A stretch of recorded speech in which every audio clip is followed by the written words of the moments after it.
All right. So hopefully you're seeing the correct screen. Yes. It's awesome.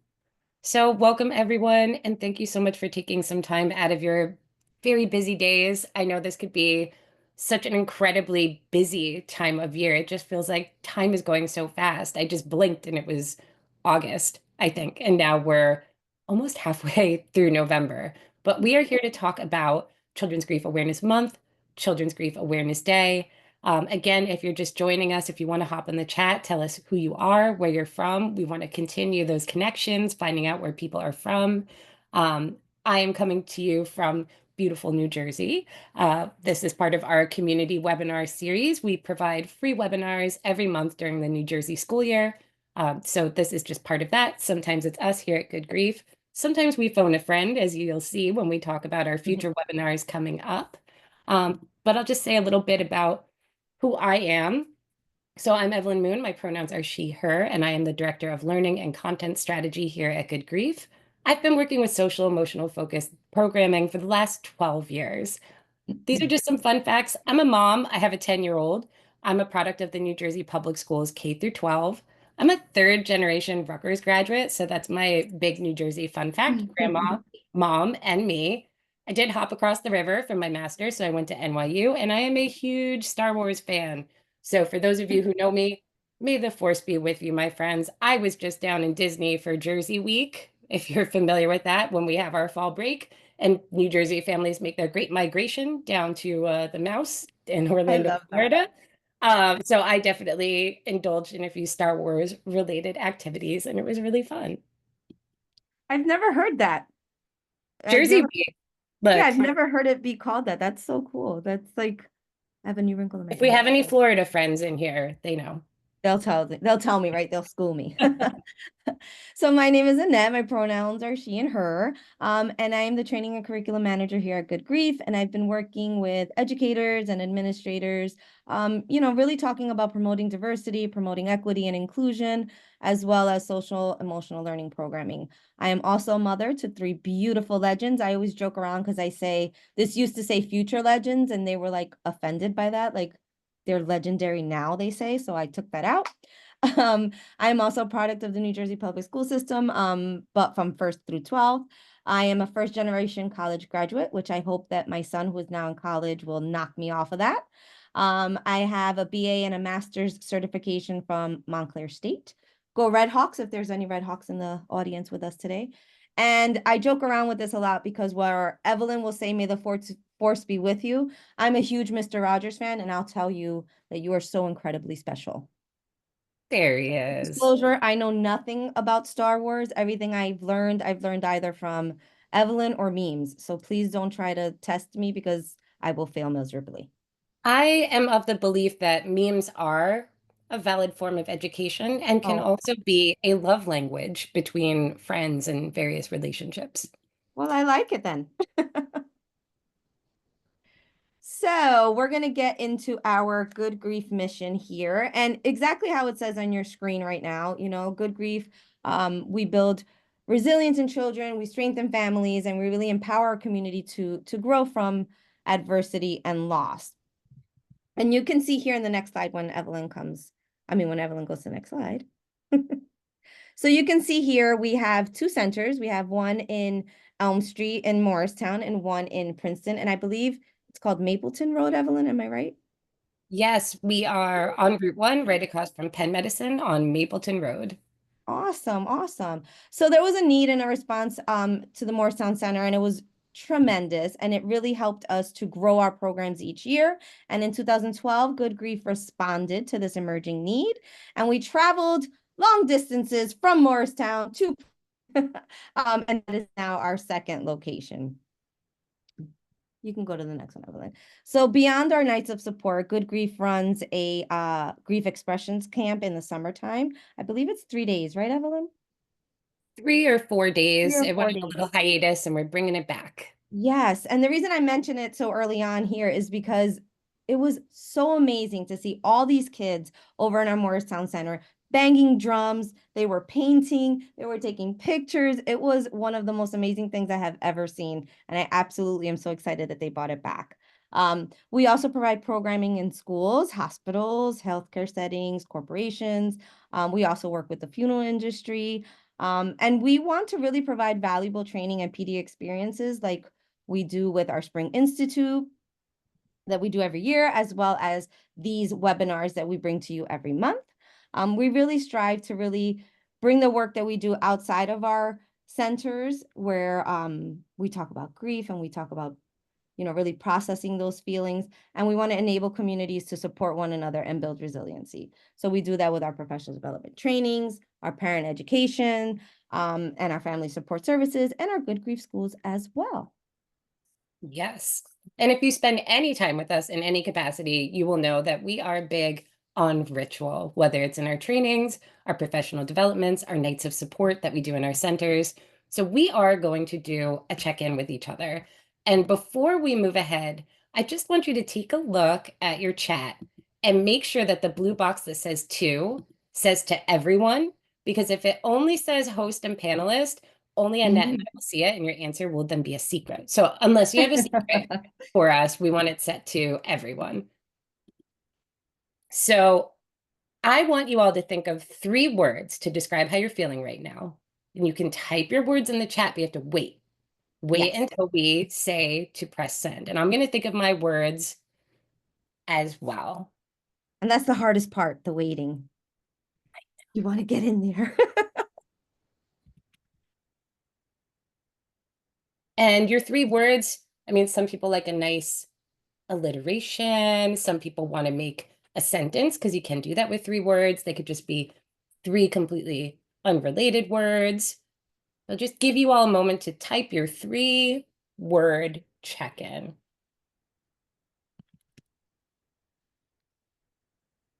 Okay, hopefully you got your words. Give you a little countdown. We're gonna go 5, 4, 3, 2, 1. Whoa, okay, there it goes. I love that. I love a waterfall. So we're getting everything from self-aware and busy, overwhelmed, tired, happy, jammed and Oh, joyful. I like I love that that guy. privileged, inspired. Oh, I love that privileged and inspired. That's awesome.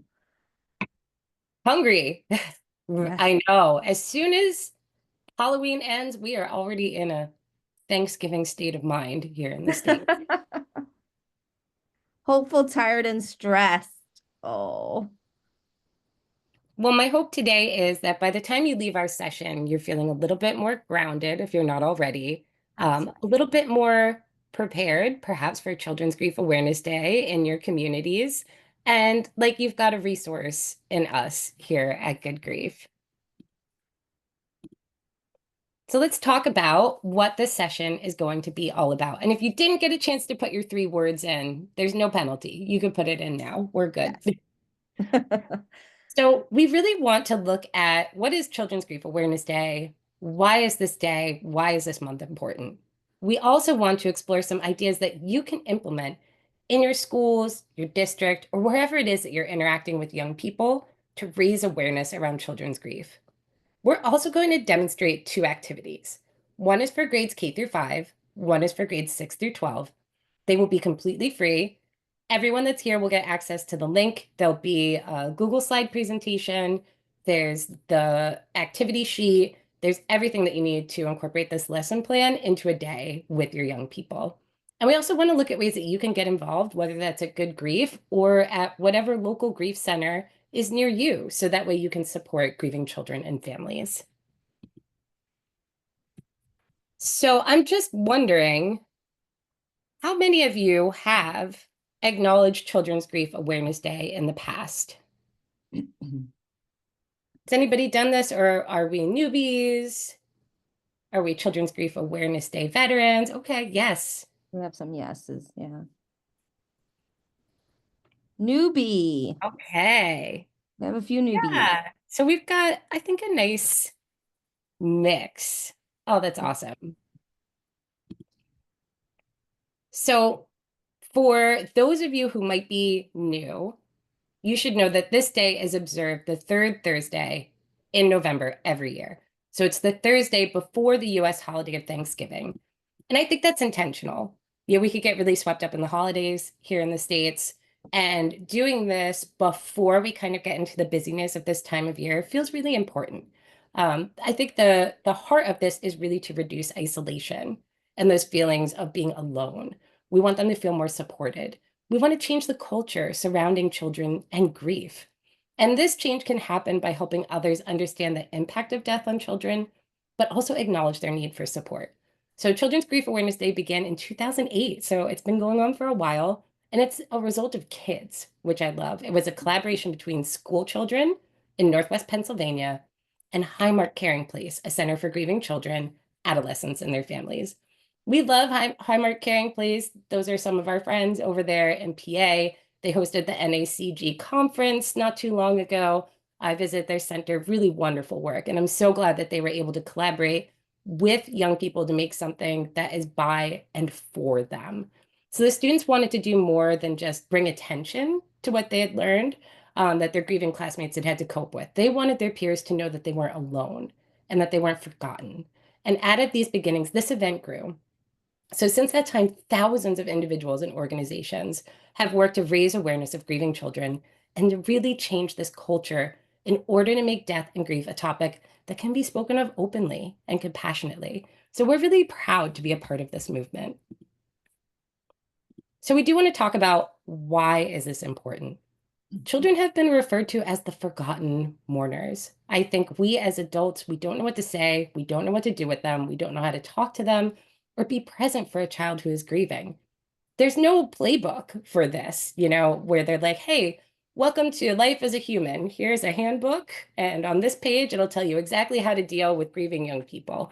No, I mean, we don't talk about it enough. There's no playbook, there's no training. But historically, researchers had proposed that a child's cognitive understanding, so their understanding of death and their ability to grieve, was determined by their cognitive maturity. So for many years, parents and professionals believed that a child's inability to fully understand death, the reality of death, the permanence of death, kind of hindered them from mourning or grieving.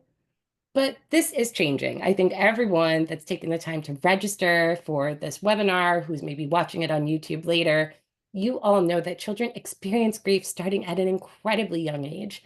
Even babies can tell when something is different in the home, and they need developmentally appropriate support.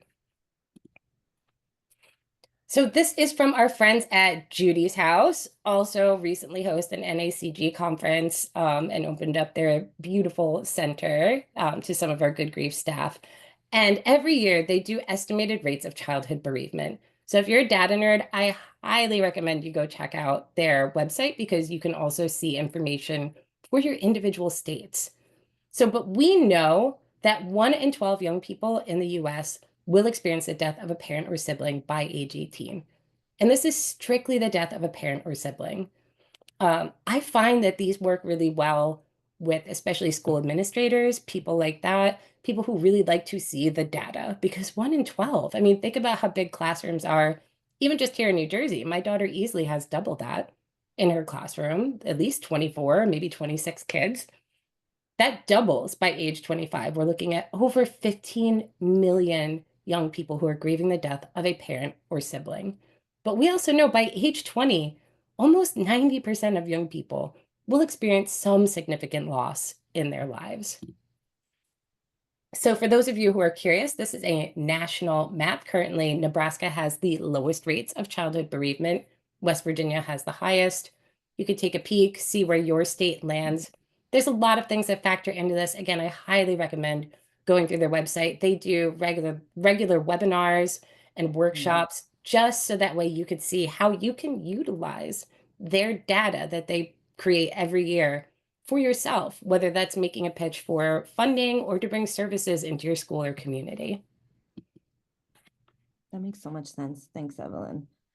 So we talked a lot about grief, right? We said the children are forgotten mourners. We talked about our CBEM, our child bereavement rates. But what is grief? If you guys could just indulge me in the chat and tell me, what do you think grief is? If you were to explain it to a child, what would you say? How would you explain that? How would you define that? It's so funny to me that they would say that a child's ability to grieve was tied to their cognitive maturity, when I Mm. meet plenty of adults who kind of stumble and stutter when you say, "What is grief? Hmm. What is Very grief to you?" emotions, a feeling of loss, the process of losing someone physically or emotionally, missing someone. I have an experience that someone has after a loss of any kind. All right. Sadness and emotion. Oh, wow, losing your identity. Hmm. Well, all of you are not wrong. Grief is very much a multifaceted response to a loss, right? Um, it's a compilation of emotions, right? But it's so much more than that, right? Grief, I like to say we feel with our entire body and beyond, right? There's an emotional response. There's an intellectual response, right? Like, why is this happening? Yes, Olivia, a whole body experience. I agree wholeheartedly. Grief can be very spiritual for some, right? It's also a physical response. I know just recently my aunt passed, and for a couple of weeks I was like, gosh, I have this pain in my chest. And I thought I was getting sick. I thought it was allergies. I thought it was something. Then I was like, wait a minute, it's grief. I'm feeling it here because I'm ignoring it everywhere else, right? Grief is also very universal, right? That's something that I think we can all agree on. We're all going to experience some type of grief or have experienced some type of grief at some point in our lives. It's universal. It's healthy. I'm just going to pause there for a second. Grief is healthy. I know sometimes it makes us feel uncomfortable to see others grieve, and we think, oh, that's so not healthy for them. They have to stop crying, or they have to stop, thinking about this person. And I disagree. It's completely normal and it's good. It's good for us to grieve, right? It enacts a series of responses that really helps us as individuals um, to not only adapt, right, but to rebuild ourselves after this loss, to help with our families to rebuild. The grieving process is often so misunderstood. Um, why do you think that is? Why do you think this grief process is so misunderstood? And I'll tell you why. It is misunderstood because it's something that makes us so incredibly uncomfortable, right? We don't like to see people cry. We especially don't like to see children cry. We especially don't like to see people that we love and care for cry. So it's something that we're all going to experience, right? It is absolutely inevitable. We're not going to escape it, and yet we push it to the side all the time. And it's to our detriment. I think we would like to think that it's something that just happens to other people Yes, on over there TV or on yeah. TV, or we'd like to think that it's sort of this time-bound thing. Like, oh, it's been Yes. 6 months, they seem fine, because we want that for ourselves. Yes, and we're so big on lists, right? We love to. I love a good list. I love crossing it out and be like, yes, I did that. But grief doesn't work that way. There's no I know we talk a lot about the 5 stages of grief, but there's no stages here, right? Grief is not linear. I love that graphic where it's like what I thought grief was going to be, and it's a straight line where you check all these boxes, and then it's like what it actually is, and it's this big knotted mess, and you're like, oh yeah, that one makes more sense, right? So this comes to us from the New York Life Foundation, and it really revealed that a majority of people said it takes as many as 6 years, which is a long time, to move forward after a loss. But that support with family and friends, that wanes within 3 months. Why do you think that is? Why do you think, if we know that it takes up to 6 years, and for some folks it takes a lifetime, but that support from our family and friends that starts like going away, right? As you see in this circle here, right? People are great to show up after that immediate loss, right? You have those meal trains, you have those text messages, you have on social media folks tagging you, thoughts and prayers and all this stuff. But why do you think that wanes? Why does it start going away and we start looking further into this circle? 3 to 5 months later, you see those little tricklers coming in, and 6 to 12 months later, it's almost like no one is there.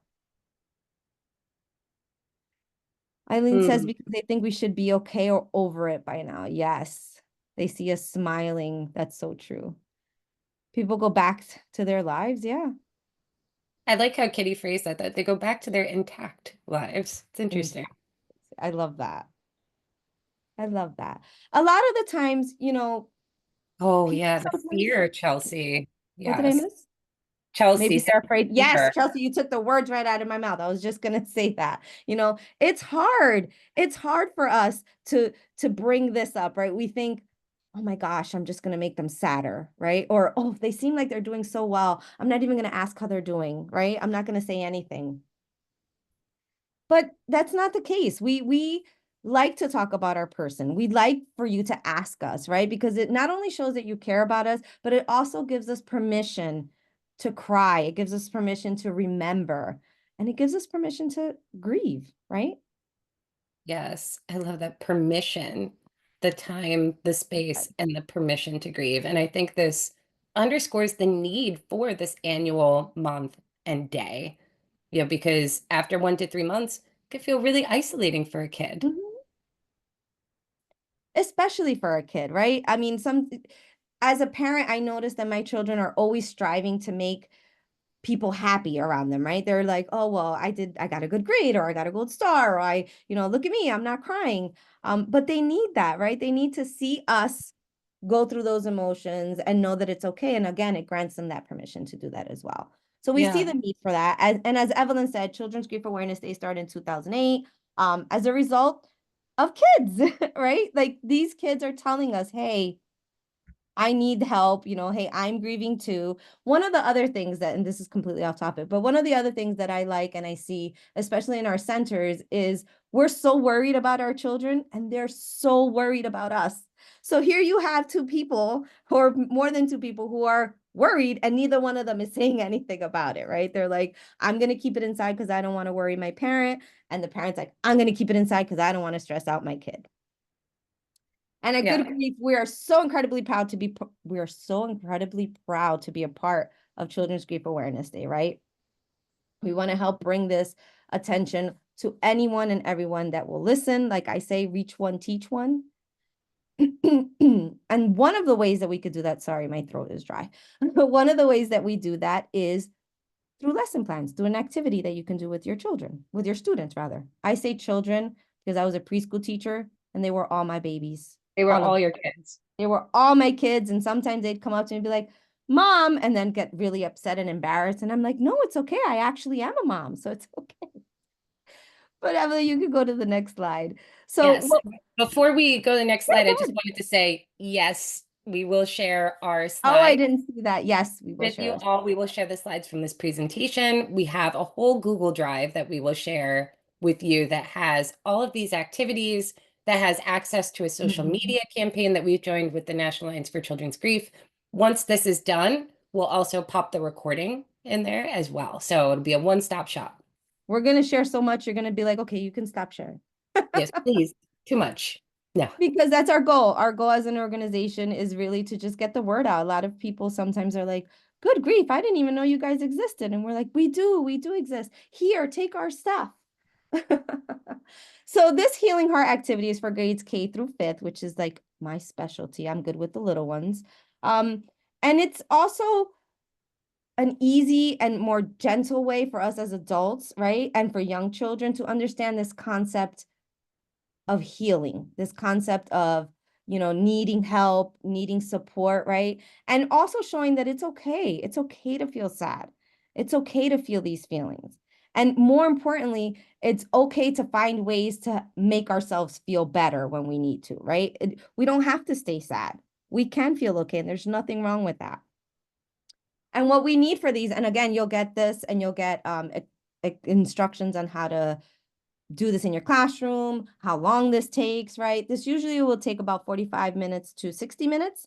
The materials that you'll need will be, Why Do I Feel Sad? And it's a story by Tracy Lambert that we're gonna, I hope, have time to show it to you. Small Post-it note paper. If you don't have Post-it note paper, you can use a different kind of paper. Whatever jives with your classroom, whatever jives with your budget, because I get it. As a former public school teacher, you might be like, we get one packet of Post-its. All right, well, we can use something completely different if you need that, right? Some markers, some crayons, and you can also have a sample heart out if you'd like, but that's completely optional. I've done this before and I've made it very open-ended, as you can see in the next page. Oh, there she goes. She put it on there. Completely open-ended, right? Then you're going to want to explain the activity, right? You're going to want to explain to the children how grief can be very isolating for children, especially when they don't really understand their emotions or understand what they're feeling, and then they can't articulate that. That's why emotional literacy is so incredibly important, because sometimes a child will come to you and say, I'm frustrated. And you're like, are you frustrated or are you mad? Are you mad or are you sad? Right? So learning what those words are, learning what they feel, learning what they look like really helps our children a lot as well. This healing heart activity really helps us to encourage empathy, to encourage emotional awareness, and really connection among the students, right? Because a lot of the times when when we are grieving, we think we're the only one. And to be able to see somebody else and for them to understand what we're feeling, it's like, oh, okay, so they feel like that, and so do I, and now we're connected, right? It also allows children to really explore their feelings in a way that is not only creative, but most importantly, safe, right? That's the number one thing. We want our children to feel safe, to be able to explore those emotions because they can be really scary. And by creating the supportive classroom environment, as educators, we can really reduce the feelings of being lonely, right? Those feelings that usually accompany grief, and really give students the tools that they need to support not only themselves, but each other. It really also gently introduces to younger children this concept of, I'm going to be okay. If I can look at here and I can get support from here, I'm going to be okay, right? You also want to talk to them about Children's Grief Awareness Day, right? You want to start the lesson off by explaining that, hey, today's Children's Grief Awareness Day, and it's a day that is observed nationally, and it's a day to raise awareness about grieving children and to really make sure that they know that we support them. Yes, and I was going to say, although you can easily skip this slide if you want to utilize this lesson plan at another point during the year. Oh, absolutely. Thank you, Evelyn. Absolutely. You don't have to just do it on Children's Grief Awareness Day. And then you want to go over with your students these group agreements. Now, I understand when you see on the screen, you see confidentiality, you see respect, and you're like, wait a minute, my kindergartners might not know what that is. They might not know what that word means, right? They might not be able to spell it, but they understand when you say, okay, we're going to be here, and whatever we say in this group, whatever we say here with our friends is going to stay here with our friends, right? Respect is something that I'm noticing in younger grades with the excuse me, they're going over with character education, right? We're going to honor everyone that's in this room. We're going to have respectful interactions. We're not going to interrupt anyone, right? One way that you could do that, and it's something that we do in our centers as well, is to have a talking item, right? Sometimes you can have, I always forget what they're called. Hobosphere? Is that what they're called? Hoberman sphere, but a lot of them Hoberman call sphere, I them, almost got it. you might know them as a breathing ball. Yes, that it opens up and closes, right? So whoever has this talking item, they're the only ones that are going to be able to speak. You're going to allow everyone time to share, right? Everyone's going to have, if they want to. We're not going to be like, all right, Evelyn, come on. I know that you're sitting there and you're crying and you're quiet, but share with me, right? We're not going to do that. We're going to allow them the space. We're going to allow them the time, but the sharing is going to be up to them, right? We're going to talk about listening, right? Refraining from interrupting our friends. We're just going to listen to them. And then we have, like we have in our Nights of Support, the I pass rule, where maybe they don't want to share and they have that option to pass if they don't feel comfortable. Obviously, I'm hoping that our kindergartners don't have their phones or technology, but as educators, we're going to want to put that away so that they can see that not only am I giving you my undivided attention, but I also want your undivided attention as well. And now touching, this is extremely important, right? We want to make sure that we have someone's permission to enter their personal space, right? To enter their bubble, like I tell my children. Only hug someone or only enter their bubble if they're giving you permission or consent to do so, right? That can Sometimes be hard. Yeah, because that if can be really see a, hard you because see my a crying kid, kindergartners are always hugging. But you want to say, hey, she has her bubble. Like I tell my children, my youngest is terrible with personal space. She is like in there. But what we say to her is, okay, there's a bubble here. And yes, I love you, but sometimes I don't want you to come into my bubble. I want to just be in my bubble for a little bit. And we think of ways around it. Air high five, or I'll blow her a kiss, or I'll do something like that. You can do something like that as well with the class, because I know that little ones are just all about, they'll lick you if you let them. They're all about being on top of you, right? And then you're going to want to introduce the story, right? You're going to start off the lesson by explaining that, today we're going to talk about what is it like to feel sad.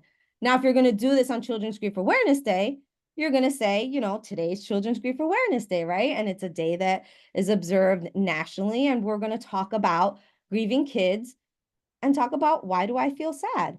I know a lot of kindergarten through third grade teachers do the picture walk, right? You want to show them the cover. You want to say, why do you think this girl feels sad, right? You want to introduce the idea about someone or something that is missing and what that feels like, right? You want to start talking to them about it. Have you ever missed anyone? Have you ever missed something?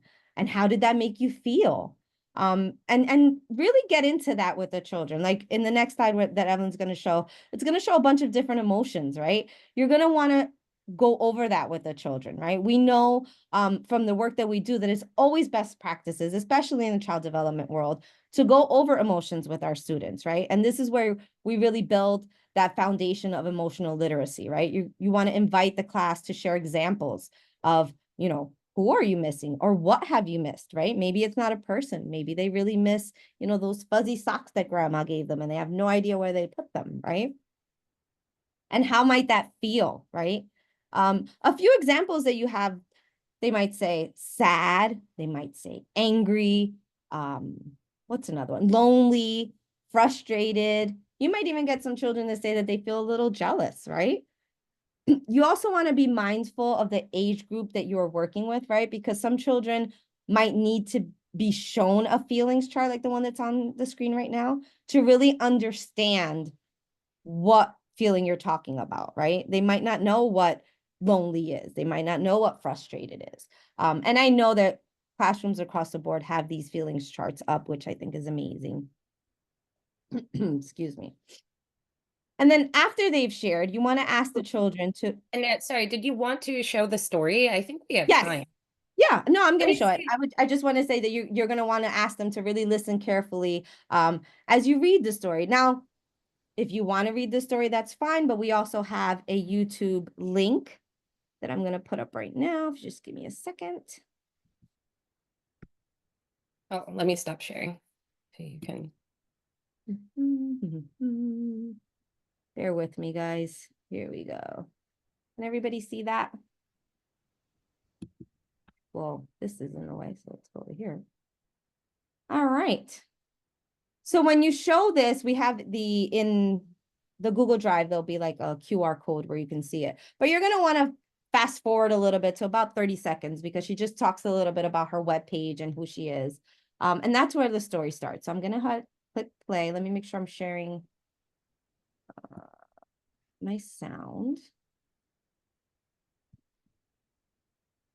Sad, a grief book for children. Written by Tracy Lambert, LPC, illustrated by Elena Napoli.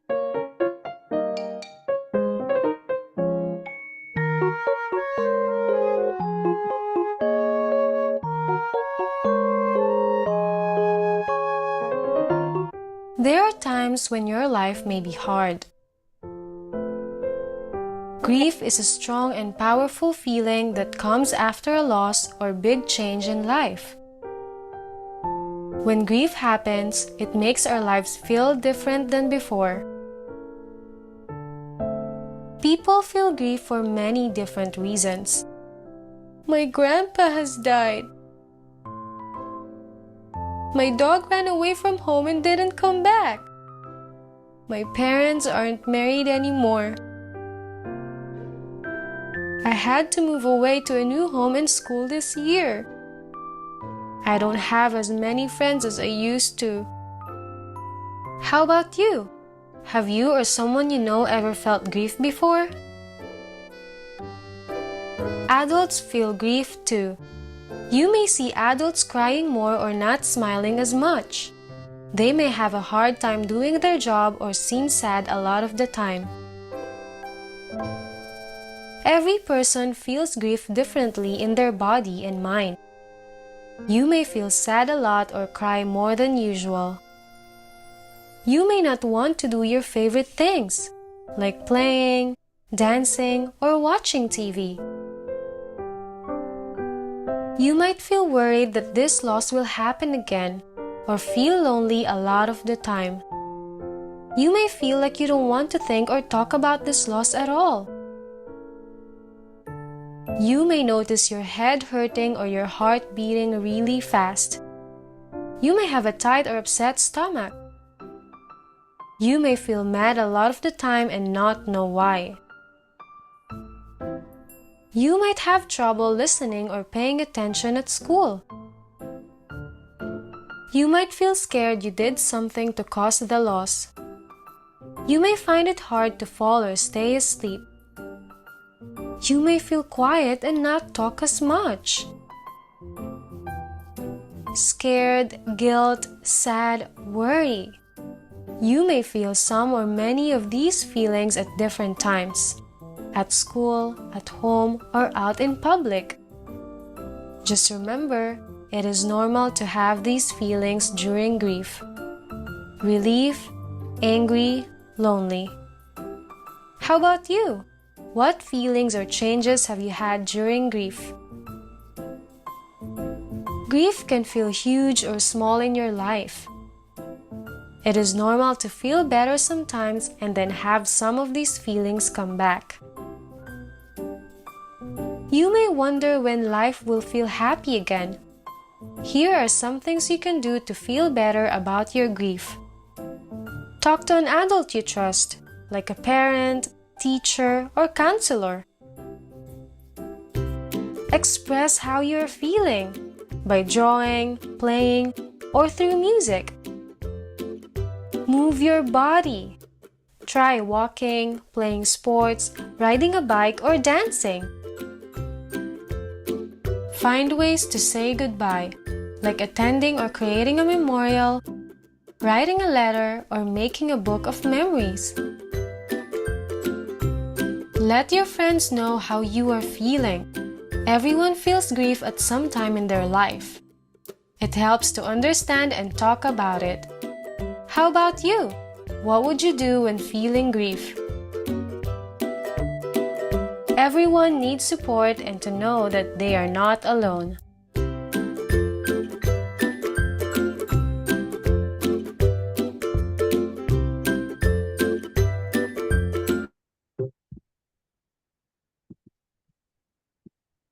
Stop that share real quick.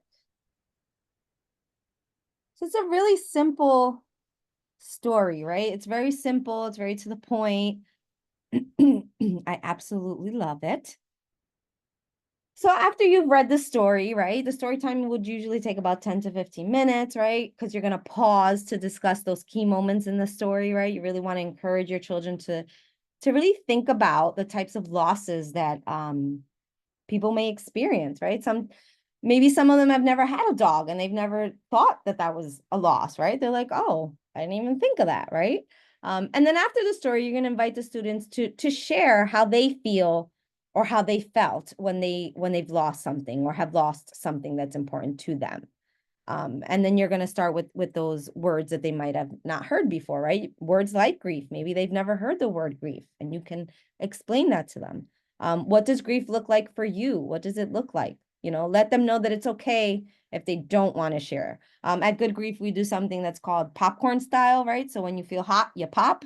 And I find that while it works wonders with adults, it also works really well with kids. So you can say it that way, and that gives them the permission to either pop if they want to, or kind of just stay in their little kernel for a little bit if they need to.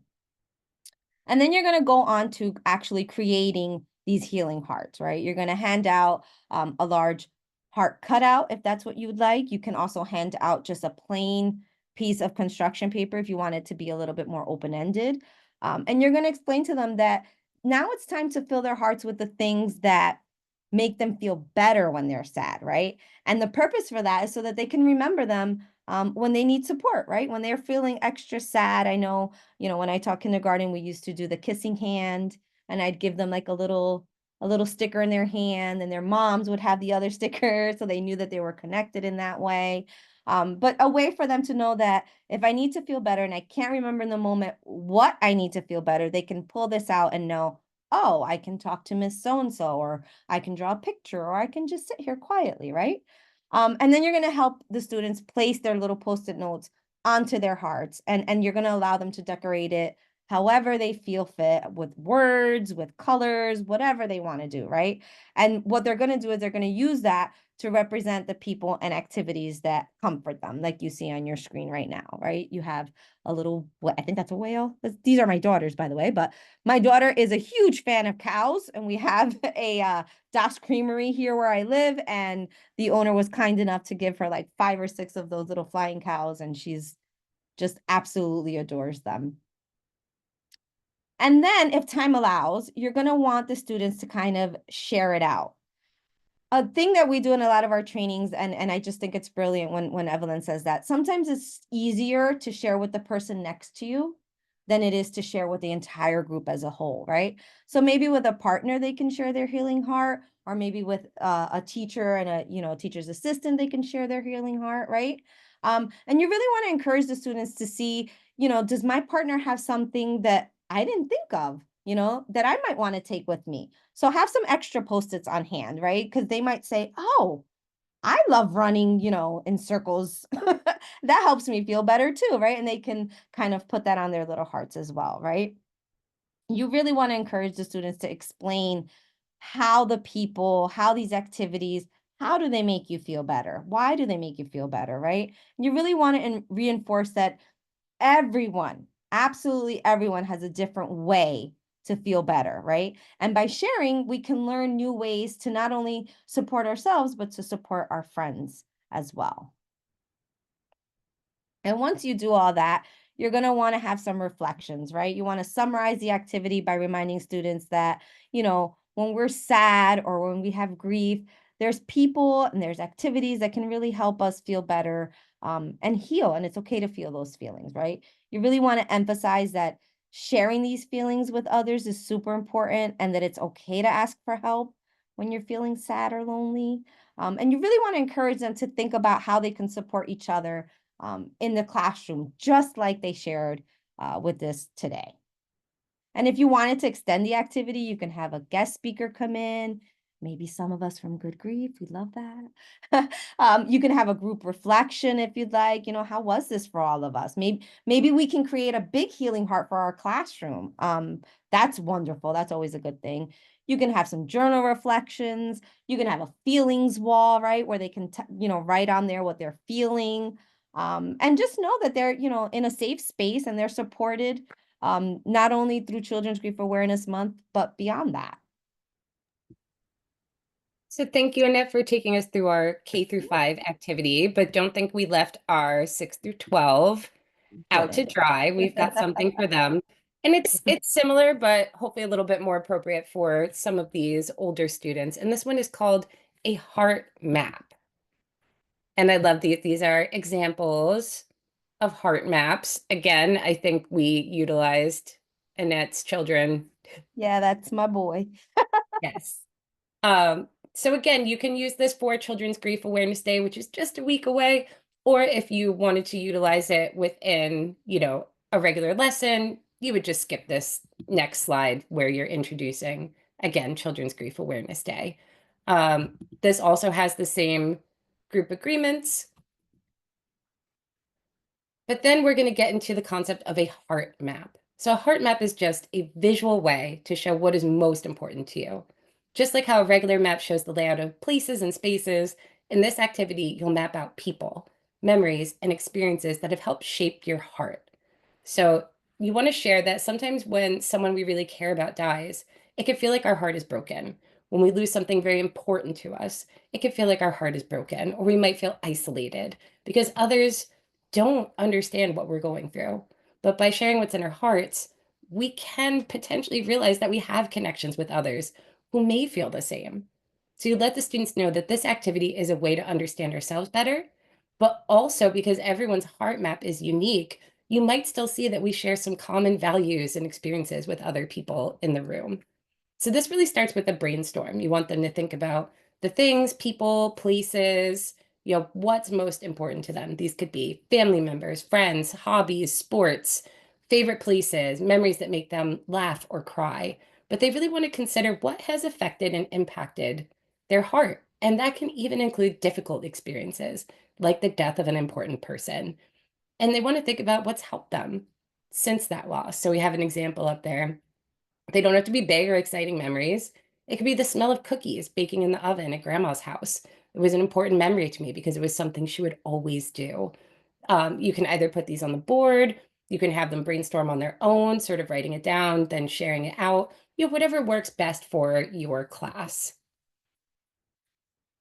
So then you want to distribute the materials. So for this one, they're going to have a large sheet of paper. It can either be cut in the shape of a heart, or you can have them draw a large heart on their paper, which might be easier. I mean, that's debatable. For me, one side of my heart always comes out really good.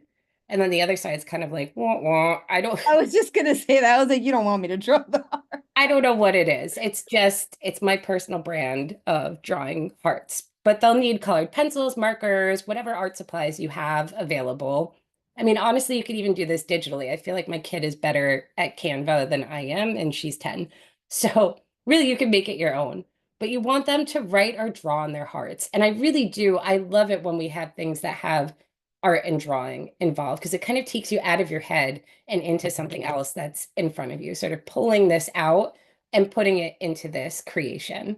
So starting with what matters the most in the center. This could be people they care about, places that make them feel safe, activities that bring them joy, objects that hold a special meaning.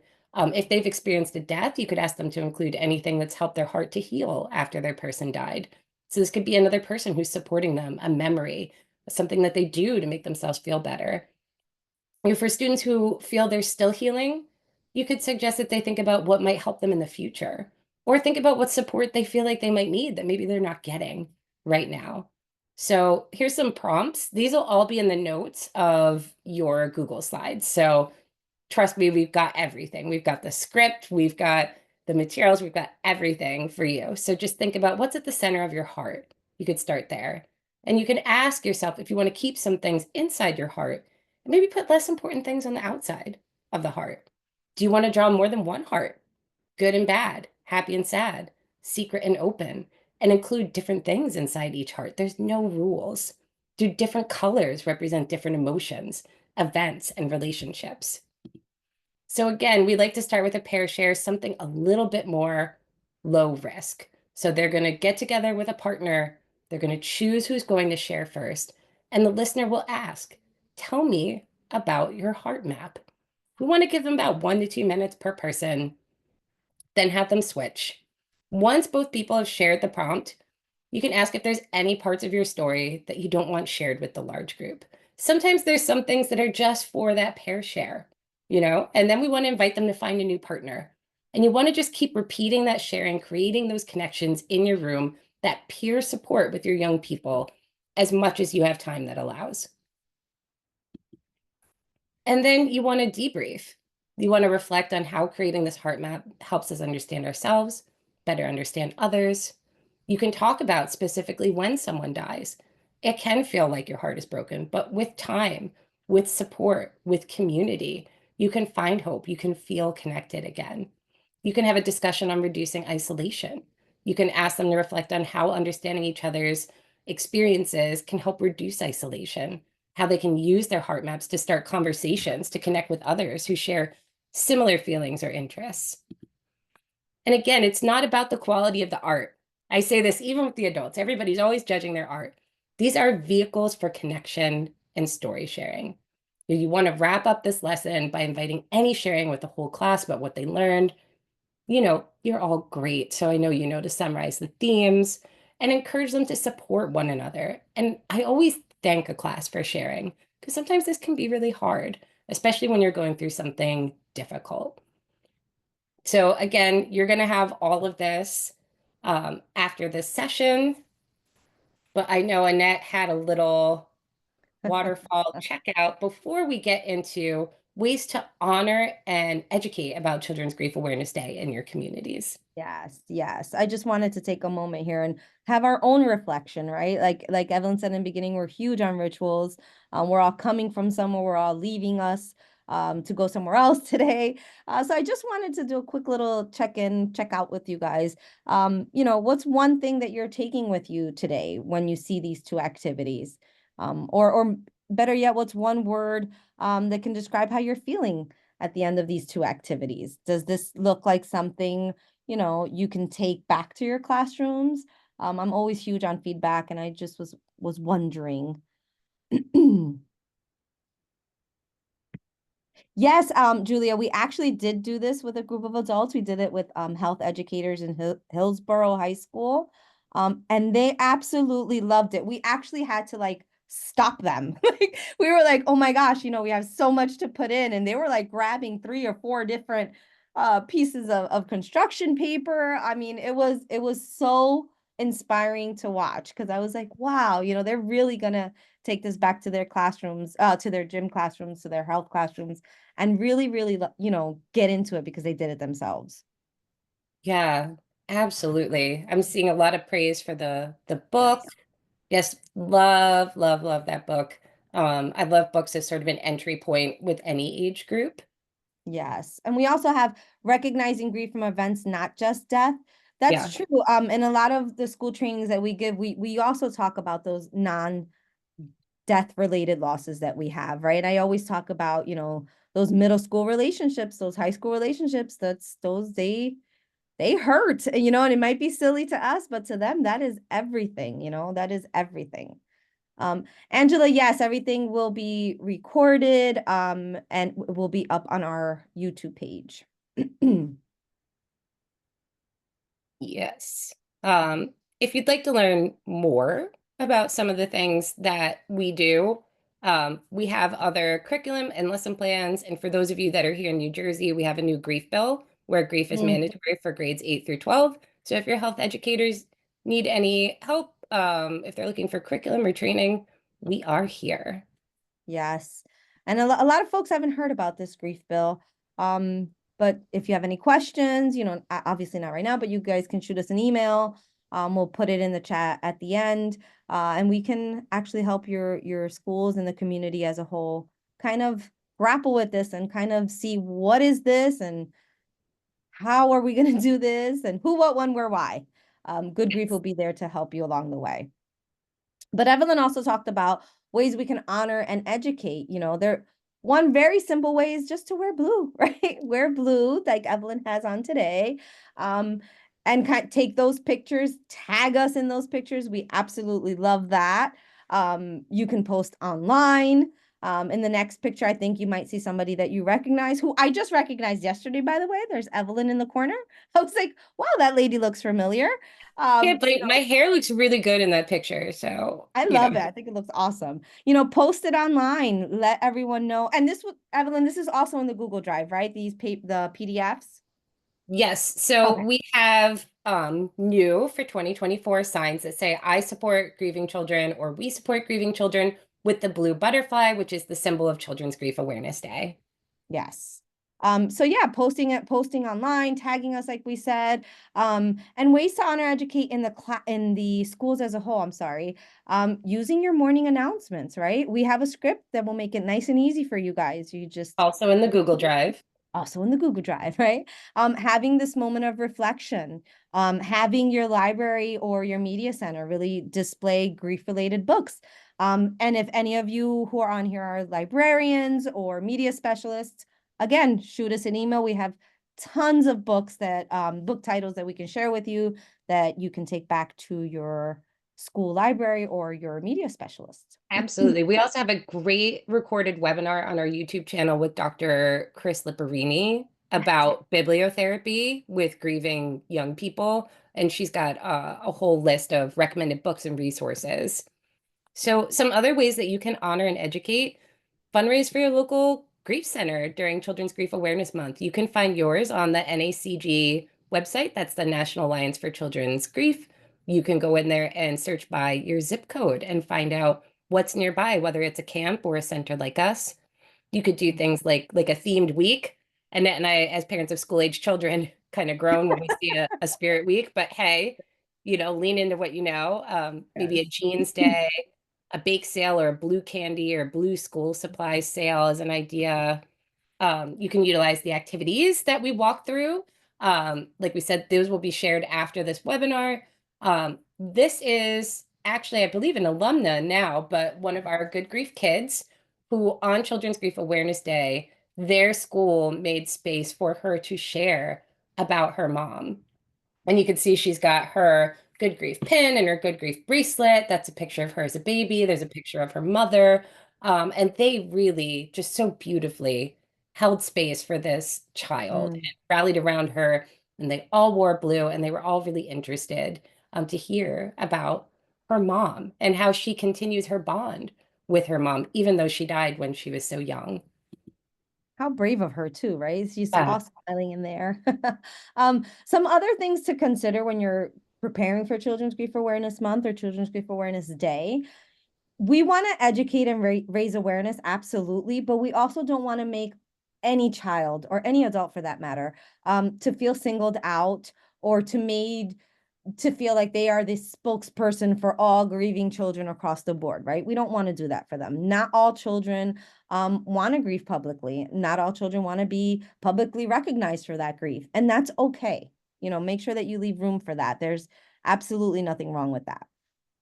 And some other things that to keep in mind, you want to make sure that you're aware that this can be extremely triggering for some children and maybe even for yourself as an adult, right? So no matter how much time has passed, there's certain things that, might trigger a reaction in us, right? Make sure that you're looping in all of the grown-ups that are involved with these children, right? That includes your school staff, caregivers, even if they're not directly involved, right? You want to make sure that everybody who has contact with these children understands, there's a whole iceberg underneath going on right now than what they're displaying to you, than what they're showing you, right? So make sure that everyone is aware about what's going on and loop everybody in, please.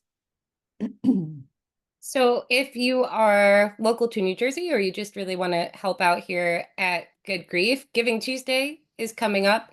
We're going to have sort of a holiday shopping catalog where the proceeds will be going towards us, a dining event, lots of really good things. But yeah, think of your local grief center on December 3rd. Or you can also, oh, I'm trying to show the slide with the t-shirt in it. I don't know what it's doing. Oh yeah. I don't know. Why is it? It seems to have hopped ahead. There it Oh, is. there it is.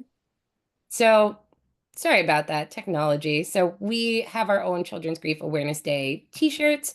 It is on Bonfire. It was designed by our designer, and it's just a good conversation starter, honestly. I get asked all the time about my bumper sticker. It says grief is Yeah. good. People are like, what is that about? Oh, what are you talking You about? No, can it's not. refer families to our services. Our services are completely free here in New Jersey and unlimited for young people who've experienced the death of a parent, caregiver, or sibling in their home.